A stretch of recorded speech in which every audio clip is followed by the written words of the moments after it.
ओम शांति। मुरली की तारीख है 10/7/2026। बाबा मुरली का सार बता रहे। मीठे बच्चे, बाप आए हैं तुम बच्चों की अविनाशी ज्ञान रत्नों से झोली भरने। यह एक एक ज्ञान रत्न लाखों रुपए का है। प्रश्न है, गुप्त दान का इतना अधिक महत्व क्यों है? भक्ति मार्ग में अधिक महत्व है गुप्त दान का। उत्तर है, क्योंकि बाप तुम्हें अभी गुप्त ज्ञान रत्नों का दान देते हैं जिनको दुनिया नहीं जानती। फिर तुम बच्चे इस ज्ञान रत्नों का दान करने से विश्व की राजाई लेते हो। यह भी गुप्त है, न कोई लड़ाई है, न कोई बारूद आदि है, न कोई खर्चा है। गुप्त रीति से बाप ने तुमको राजाई दान में दी, इसीलिए गुप्त दान का बहुत ही महत्व है। बाबा कहते हैं मुरली की शुरुआत में आने से ही बच्चे डबल ओम शांति। डबल क्यों? एक शिव बाबा करते हैं और दूसरा ब्रह्मा बाबा करते हैं, और दोनों का स्वधर्म शांत है और दोनों शांति धाम के रहवासी हैं। फिर बाबा कहते बच्चे तुम्हारा भी तो घर वही है ना, हम सभी भी शांति धाम रहने वाले हैं और यहाँ आए हैं पाठ बजाने। ये ड्रामा है और अभी तुम बच्चों ने ड्रामा के आद मध्य अंत को जान लिया है। बाकी तो सर्व धर्म की जो भी आत्माएं हैं सबका बाबा कौन है? एक ही बाप है, शिव बाबा। उनको सभी बुलाते भी हैं, पतित पावन आओ। तो बाबा कहते मैं भी एक ही बार आता हूँ और बेहद के ड्रामा की आकर तुम बच्चों को नॉलेज देता हूँ, और वर्षा भी मैं तुम बच्चों को बेहद का देता हूँ। जो हद के बाप होते हैं उनकी तो हद की प्रॉपर्टी होती है, लिमिट की होती है। बाबा तो बेहद का स्वराज्य देते हैं। फिर बाबा दूसरी बात बता रहे कि राजाएं जो बनते हैं, बाबा ने कर्मों की गुह्य गति बताई है कि राजा कौन बनता है? जो अगले जन्म में बहुत दान पुण्य आदि करते हैं। तो एक जन्म तो उनको राजा का मिला, पर इसका मतलब ये नहीं कि दूसरे जन्म में भी वो राजा बनेंगे। नहीं, वो जैसा कर्म करेंगे फिर आगे वैसा जन्म होगा। लेकिन तुम्हारी जो राजाई है, जो बाबा हमें बेहद की राजाई देते हैं ना, वो बाबा कहते देखो कितनी लंबी चलती है। ये भी एक बाबा राज बता रहे हैं कि वो ज्यादा ही राजाई हमारी आधा कल्प चलती। फिर जब हम भक्ति मार्ग में नीचे उतरते हैं ना, तभी भी बाबा कहते तुम ज्यादा दान पुण्य करते हो ना, तो वो भी बच्चे राजाई में जाते हैं। कितनी अच्छी बात है। फिर वो राजाएं क्या हो जाते हैं? विकारी राजाएं कहलाते हैं। तुमको सतयुग, त्रेता, द्वापर, 3 युग में तो सुख ही सुख है। बाबा बताते हैं ना हमेशा कि पूरा दुख आधा कल्प का नहीं, 3 युग में तो तुम सुखी रहते हो। जब भी हम तमो प्रधान बन जाते, वो भी ज्यादा अंत में, तब बाबा कहते हैं दुख होता है। और बाकी अभी कितने दुख के दिन रहे, थोड़े रोज रहे हैं। तो बाबा कहते लेकिन बाबा पहले से थोड़ी सब बताएगा, दिखाएगा। जैसे जैसे ड्रामा आगे बढ़ता जाता है वैसे बाबा कहते बाबा भी बताएंगे और तुम भी देखते जाएंगे। कल्प पहले के माफक चलता रहेगा।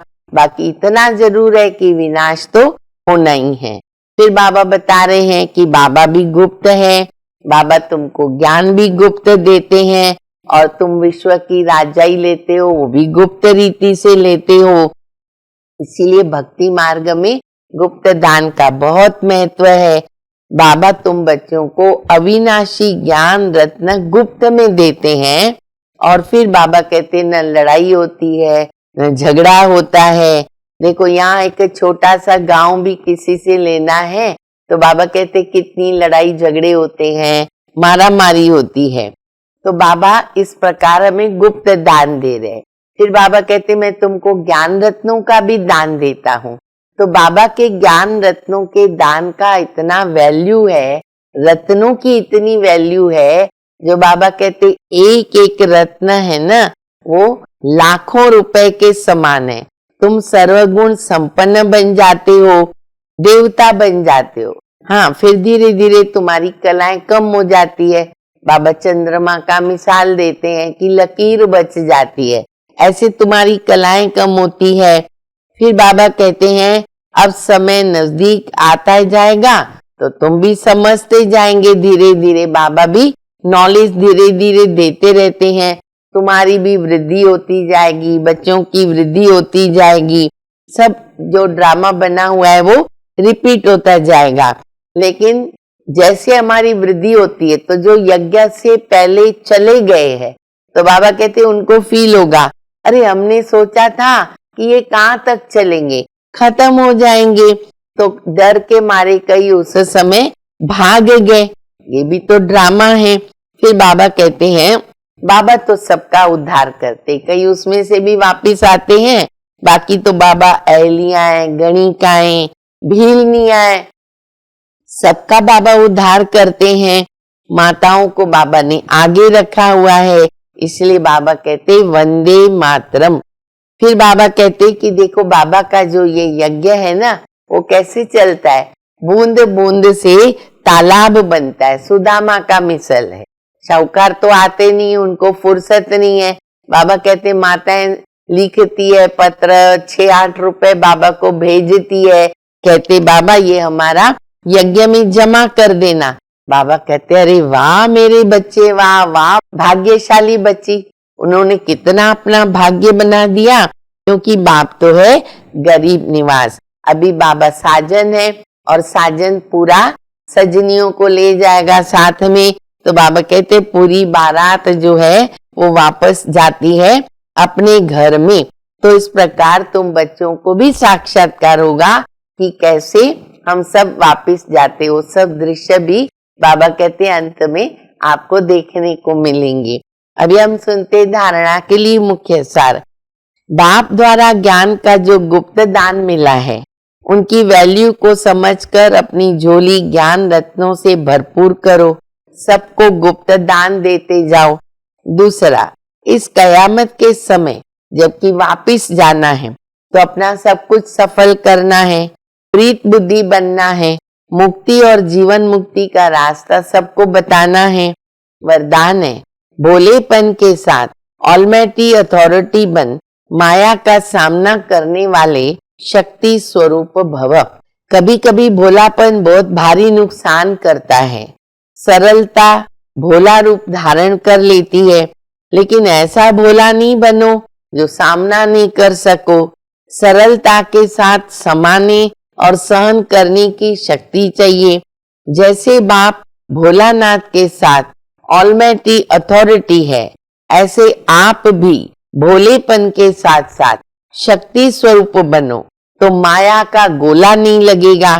माया सामना करने के बजाय नमस्कार करेगी। स्लोगन है अपने दिल में याद का झंडा लहराओ तो प्रत्यक्षता का झंडा लहरा जाएगा। अव्यक्त इशारा, ज्वाला स्वरूप स्थिति में रहकर शक्तिशाली याद का अनुभव करो।